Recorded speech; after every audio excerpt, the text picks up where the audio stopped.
Hello guys, മൗനരാഗത്തിൻ്റെ പുതിയ episode റിവ്യൂയിലേക്ക് സ്വാഗതം. അങ്ങനെ താര ശാരിയെ കാണാൻ വേണ്ടി ചെല്ലും കേട്ടോ.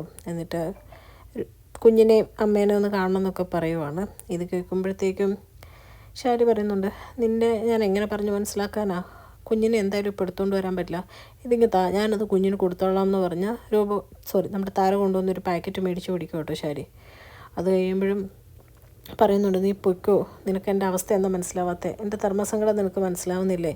കുഞ്ഞിനെ ഞാനിപ്പോൾ കൊണ്ട് കാണിക്കാൻ പറ്റുന്ന അവസ്ഥയിലല്ലോ. കുറച്ചൊക്കെ കഴിയുമ്പോൾ ഞാൻ കൊണ്ട് കാണിക്കാം, അല്ലെങ്കിൽ സര ഇവിടെ ഇല്ലാത്തപ്പം എപ്പോഴേലും നിന്നെ വിളിച്ച് കുഞ്ഞിനെ കാണിക്കാമെന്ന് പറയും കേട്ടോ.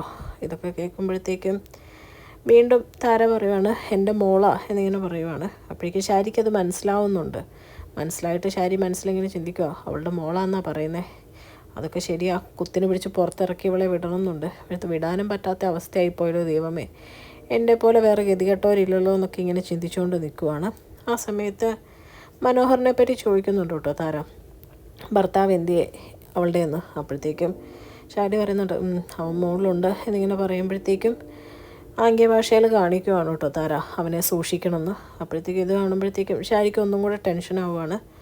എന്താ അങ്ങനെ പറഞ്ഞതെന്ന് ചോദിക്കുമ്പോഴത്തേക്കും ഒന്നും മിണ്ടുന്നില്ല കേട്ടോ. ഒന്നും മിണ്ടാണ്ട് തന്നെ താര അവിടെ നിന്ന് അങ്ങ് പോവുകയാണ്. പക്ഷെ പിന്നെ ഒന്നുകൂടെ കാണിക്കുന്നുണ്ട് അവനെ സൂക്ഷിക്കണമെന്ന്. അപ്പം ശാരിയുടെ മനസ്സിലുള്ള ടെൻഷനും വെപ്രാളവും ഒന്നുകൂടെ കൂടുവാണ്. ഇങ്ങനെ ചിന്തിച്ചുകൊണ്ടിരിക്കുക, എന്തായിരിക്കും അവൾ അങ്ങനെ പറഞ്ഞതെന്ന് ചിന്തിച്ചുകൊണ്ടേ ഇരിക്കുവാണ്.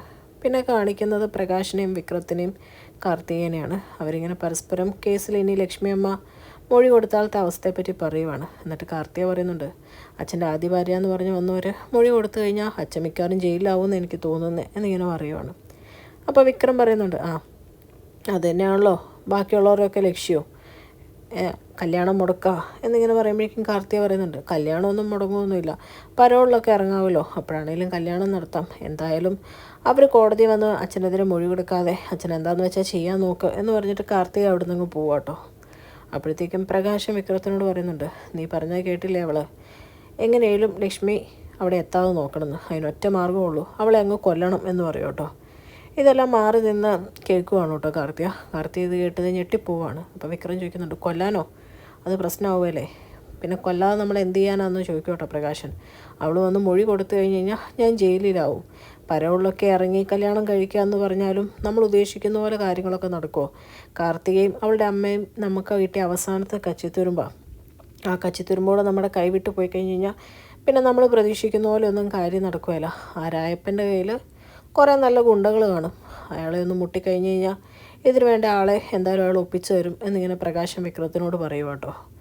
അതേസമയം കാർത്തിക പ്രകാശിൻ്റെ പ്ലാനിങ് എല്ലാം വന്ന് കിരണിനോടും കല്യാണിയോടും പറയുവാണ്. അവർ ചോദിക്കുന്നുണ്ട്, ലക്ഷ്മി അമ്മ എവിടെയാണ് താമസിക്കുന്നതെന്ന്. പ്രകാശിന് അറിയുമോ എന്ന് ചോദിക്കുമ്പം അതൊന്നും അറിയില്ല, പക്ഷേ ഞങ്ങളുടെ തന്നെ കൺസ്ട്രക്ഷൻ കമ്പനിയിൽ അമ്മ ഒരു വില്ല പണിയിക്കാൻ കൊടുത്തിട്ടുണ്ടല്ലോ, അതിൻ്റെ മേൽനോട്ടത്തിനൊക്കെ അമ്മ ഇടയ്ക്ക് അവിടെ വരും. അത് പ്രകാശനാണല്ലോ ഇപ്പോൾ ഇവിടുത്തെ സൂപ്പർവൈസിങ് ഒക്കെ, അതുകൊണ്ട് എന്നിങ്ങനെ പറയുമ്പോഴേക്കും കിരൺ പറയുന്നുണ്ട്, അതൊന്നും ഓർത്ത് പേടിക്കണ്ട, ഞങ്ങളെന്തായാലും ലക്ഷ്മി അമ്മയുടെ മേളിൽ എപ്പോഴും ഒരു ശ്രദ്ധ ഉണ്ടായിരിക്കും, ടെൻഷൻ ആവണ്ട എന്നൊക്കെ പറയും കേട്ടോ. അപ്പോൾ കാർത്തിക പറയുന്നുണ്ട്, ടെൻഷനൊന്നുമില്ല, പ്രകാശിനേക്കാളും ഇവിടെയുള്ള മറ്റാരേക്കാളും കിരണിൻ്റെ അച്ഛനും ഇവിടെയുള്ള പിടിപാടിനെ പറ്റിയൊക്കെ ശരിക്കും അന്വേഷിച്ചറിഞ്ഞിട്ട് തന്നെയാണ് ഞങ്ങളിങ്ങോട്ട് വന്നത്. അത് പ്രകാശിൻ്റെ കാര്യത്തിൽ മാത്രമല്ല മറ്റു കാര്യത്തിലും ഞങ്ങൾക്കൊരു സഹായം വേണ്ടി വരും, അതുകൊണ്ട് കൂടെ ഇങ്ങോട്ട് തന്നെ വന്നേന്ന് പറയും കേട്ടോ. അപ്പോഴത്തേക്കും കല്യാണി ചോദിക്കുന്നുണ്ട്, പക്ഷേ ആ കാര്യം എന്താണെന്ന് ഇതുവരെ പറഞ്ഞില്ലല്ലോ എന്ന് പറയുമ്പോഴത്തേക്കും കാർത്തിക പറയുന്നുണ്ട്, അതിനൊക്കെ സമയമുണ്ട്, പയ്യെ പറയാം, ആദ്യം പ്രകാശിൻ്റെ കാര്യം നടക്കട്ടെ എന്ന് പറയുമ്പോൾ കിരൺ പറയുകയാണ്, ടെൻഷനൊന്നും അടിക്കണ്ട, എന്താ സഹായം വേണ്ടതെന്ന് വെച്ച് കഴിഞ്ഞാൽ അത് ഞങ്ങൾ ചെയ്തു തന്നോളാം എന്ന് പറയുവാണ്. ഇതൊക്കെ കേട്ടിട്ട് അവരവിടെ നിന്ന് പിരിയും കേട്ടോ സന്തോഷത്തോടെ. പിന്നെ കാണിക്കുന്ന രായപ്പണ്ണനെ കാണാൻ വേണ്ടി പ്രകാശം ചെല്ലുന്നതാണ്. അപ്പോൾ രായപ്പണ്ണൻ പറയുന്നുണ്ട്, അങ്ങനെ ഗുണ്ടകളൊന്നും കയ്യിലില്ല, പിന്നെ തമിഴ്നാട്ടിൽ ചെറിയ കണക്ഷനുണ്ട്, പക്ഷേ അവിടെ നിന്നൊക്കെ വന്നു കഴിഞ്ഞാൽ ഭയങ്കര ചിലവാണ് എന്നൊക്കെ പറയുമ്പോഴേക്കും പ്രകാശം പറയുന്നുണ്ട്, നിങ്ങൾ എന്താ രായപ്പണ്ണ ഈ പറയുന്നത്, ചിലവൊക്കെ ഞാൻ നോക്കിക്കോളാം, താമസവും ഭക്ഷണവും ഒക്കെ, പിന്നെ വേണമെങ്കിൽ ഒരു അഡ്വാൻസ് കൂടെ കൊടുക്കാം എന്നിങ്ങനെ പറയുമ്പോഴത്തേക്കും രായപ്പണ്ണൻ ചോദിക്കുന്നുണ്ട്, അതിന് അഡ്വാൻസ് കൊടുക്കാൻ നിൻ്റെ കയ്യിൽ എവിടെയാണ് കാശ്, എനിക്ക് തരാനുള്ള പോലും തന്നിട്ടില്ല എന്ന് പറയുമ്പോൾ പ്രകാശം പറയുന്നുണ്ട്, അത് രായപ്പണ്ണ, ഞാൻ നിങ്ങളോട് 12 ലക്ഷം എനിക്ക് തന്നു, അതിനോട് ഒരു 10 ലക്ഷം കൂടെ ചോദിച്ചിട്ടുണ്ടല്ലോ, അതുകൊണ്ട് നിങ്ങൾ എനിക്ക് തരുമല്ലോ, അപ്പോൾ നിങ്ങൾക്ക് 12-ൻ്റെ പലിശയാണോ കിട്ടാൻ പോകുന്നത്, 22-ൻ്റെ പലിശയാണോ കിട്ടാൻ പോകുന്നത്, ഏതാ കൂടുതലെന്ന് ചോദിക്കുമ്പം രായപ്പണ്ണം പറയും 22-ന്. അപ്പോൾ നിങ്ങൾക്ക് കൂടുതൽ പലിശ വേണമെങ്കിൽ ഒരു 10 ലക്ഷം കൂടെ എനിക്കിതാ, ഞാൻ ബാക്കി സെറ്റിൽ ചെയ്തോളാം എന്നിങ്ങനെ പറയും കേട്ടോ. ഇതൊക്കെ കേട്ട് രായപ്പണ്ണം പൊട്ടൻ വിശ്വസിച്ച് രായപ്പണ്ണം പറയുന്നുണ്ട്, എൻ്റെ കയ്യിലിപ്പം കാശില്ല, എവിടുന്നേലും മറിച്ച് നിനക്ക് ഒപ്പിച്ച് തരാം എന്ന് പറയുവാണ്. അത് കേട്ട സന്തോഷത്തിൽ പ്രകാശനും അവിടെ നിന്ന് പോവാണ് കേട്ടോ. പിന്നെ താര പറഞ്ഞ കാര്യങ്ങളൊക്കെ ഓർത്ത് ടെൻഷൻ അടിച്ച് ശാരി മനോഹറിനെ പറ്റി കുറേ നല്ല കാര്യങ്ങളും ചീത്ത കാര്യങ്ങളും കുറേ പേപ്പറിൽ എഴുതി ഇങ്ങനെ നറുക്കിടുന്ന പോലെ കൊണ്ട് പൂജാമുറി വെക്കുവാണ്. എന്നിട്ട് പറയാണ്, എൻ്റെ മനസ്സിലെ ടെൻഷൻ കൊണ്ട് ദൈവങ്ങൾക്ക് എന്താ പറയാനുള്ളതെന്ന് അറിയാൻ വേണ്ടി ഞാൻ കാണിക്കുന്ന, എന്നോട് ക്ഷമിച്ചേക്കണേ എന്ന് പറഞ്ഞ് അതിൽ നിന്നൊരു നറുക്ക് പ്രാർത്ഥിച്ചെടുത്ത് വായിക്കും കേട്ടോ. അപ്പോൾ അതിൻ്റെ അകത്ത് എഴുതുന്നത്, മനോഹർ, നിങ്ങളുടെ മരുമകന് ഒരുപാട് സ്ത്രീകളുമായിട്ട് ബന്ധമുണ്ട്, നിങ്ങളുടെ മകൾ മാത്രമല്ല ഭാര്യ എന്നൊക്കെയാണ്. ഇതൊക്കെ വായിക്കുമ്പോഴേക്കും ശാരിക്ക് ടെൻഷൻ കൂടുവാണ്. ശാരി നേരെ സരിവിനെ ചെന്ന് നോക്കുമ്പോൾ കുഞ്ഞിനെയും കളിപ്പിച്ചിരിക്കും കേട്ടോ സരിവ്.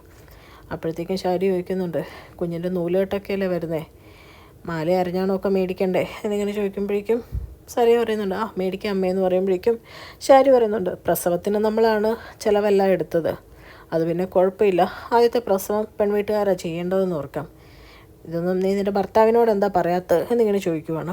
ഇതൊക്കെ കേൾക്കുമ്പോൾ സരി പറയുന്നുണ്ട്, ഇത്രയും വലിയ കമ്പനിയുടെ മുതലാളി ഇത്രയും സ്ഥാപനങ്ങളുള്ള ആളോട് അമ്മയുടെ ഈ മാല അറിഞ്ഞാണോ ചോദിച്ചുകൊണ്ട് വേണോ ചെല്ലാൻ, ഇതൊന്നും മനുവേട്ടൻ കേൾക്കണ്ട എന്നിങ്ങനെ പറയുവാണ്. ഈ സമയത്ത് മനോഹർ ഇങ്ങനെ താഴോട്ട് ഇറങ്ങി വരുവാണ് കേട്ടോ. അപ്പോൾ ശാരി ഇങ്ങനെ എല്ലാം അടക്കി പിടിച്ച് മനസ്സിൽ ഇങ്ങനെ നിൽക്കുവാണ്.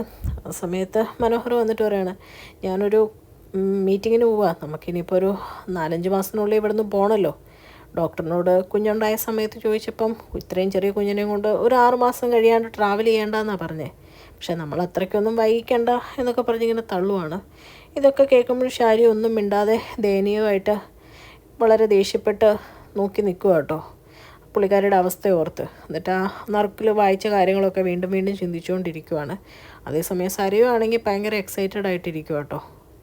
അപ്പോഴത്തേക്കും നമ്മുടെ മനോഹർ പറയുന്നുണ്ട്, കമ്പനിയുടെ കുറച്ച് എംപ്ലോയീസിനെ എടുക്കണം, മലയാളികളെയാണ്, അതിൻ്റെ സ്ക്രീനിങ്ങിന് വേണ്ടിയിട്ട് ഞാൻ പോവുകയാണ്, ഒരാൾക്ക് 5 ലക്ഷമാണ് സാലറി എന്ന് പറയുമ്പോഴേക്കും സരി പറയുന്നുണ്ട്, 5 ലക്ഷമോ, അത്രയൊന്നും കൊടുക്കണ്ട മനുവേട്ടാ എന്ന് പറയുമ്പോഴേക്കും മനോഹർ പറയുന്നുണ്ട്, ഇതൊക്കെ അമേരിക്കയിലെ വലിയ സാലറി ഒന്നും അല്ലല്ലോ, അവിടെ ഓരോരുത്തർ 10-12 ലക്ഷമൊക്കെ മാസം മേടിക്കുന്നത്, മോളുവിനെ അവിടെ കൊണ്ടുപോയി കഴിയുമ്പം മോളുവിനും കാണാമല്ലോ ആർക്കൊക്കെ എത്രയൊക്കെ കൊടുക്കുന്നുണ്ട് എന്ന്, പിന്നെ മോളുവിനൊരു പൊസിഷൻ തരുമ്പം മോളുവിന് ഇതിന് ഇരട്ടി കിട്ടും എന്നൊക്കെ പറയും കേട്ടോ. ഇതൊക്കെ പറഞ്ഞിട്ട് ഓരോ തള്ളും തള്ളിയിട്ട് മനോഹർ അവിടെ നിന്ന് പോവുകയാണ്. ഇതൊക്കെ കാണുമ്പോഴത്തേക്കും ശാരിക്ക് ആകെ ഒരു പുച്ഛവും സരുവിൻ്റെ അവസ്ഥയോർത്ത് വിഷമമൊക്കെ ആയിട്ട് ഇങ്ങനെ ഇരിക്കും കേട്ടോ. മനോഹർ ഇറങ്ങി കഴിയുമ്പോഴേക്കും ശാരിയോട് പറയും, ദേ നോക്ക്, ഇത്രയും വലിയ കാര്യങ്ങൾക്ക് പോകുന്ന മനുവേട്ടനോടാണ് അമ്മ ഇവിടുത്തെ ഒരു മാല അരഞ്ഞാണോ മേടിക്കാൻ പറയാൻ വേണ്ടി എന്നെ നിർബന്ധിച്ചത്, അതിൽ പറഞ്ഞ നാണക്കേട് എന്തെങ്കിലും നമുക്ക് വരാനുണ്ടോ, അത് നമുക്ക് തന്നെ മേടിക്കാമെന്നുള്ളൂ എന്നുള്ള രീതിയിൽ ശാരിയെ പറഞ്ഞ് മനസ്സിലാക്കുവാണ് കേട്ടോ. ഇതൊക്കെ കേൾക്കുമ്പോഴത്തേക്കും ശാരി ഒന്നും മിണ്ടുന്നില്ല. പക്ഷേ ഇത്രയും മാത്രം പറയും, ദൈവങ്ങൾ പോലും കൈവിട്ടിരിക്കുക, ഇനി പറഞ്ഞിട്ട് എന്താ കാര്യം എന്നിങ്ങനെ പറയുക കേട്ടോ. ഇത് കേൾക്കുമ്പോഴത്തേക്കും സരയനൊന്നും മനസ്സിലാവുന്നില്ല. ശാരി എന്തായിരിക്കും ഇങ്ങനെ പറഞ്ഞതെന്ന് ഓർത്ത് ഇങ്ങനെ അന്തം വിട്ട് ശാരീനെ നോക്കി നിൽക്കുന്നത് കാണിച്ചുകൊണ്ടാണ് കേട്ടോ ഇന്നത്തെ എപ്പിസോഡ് അവസാനിക്കുന്നത്. ചാനൽ ഇഷ്ടപ്പെട്ട് കഴിഞ്ഞാൽ ലൈക്ക് ചെയ്യാനും സബ്സ്ക്രൈബ് ചെയ്യാനും കമൻറ്റ് ചെയ്യാനും മറക്കരുത്. താങ്ക്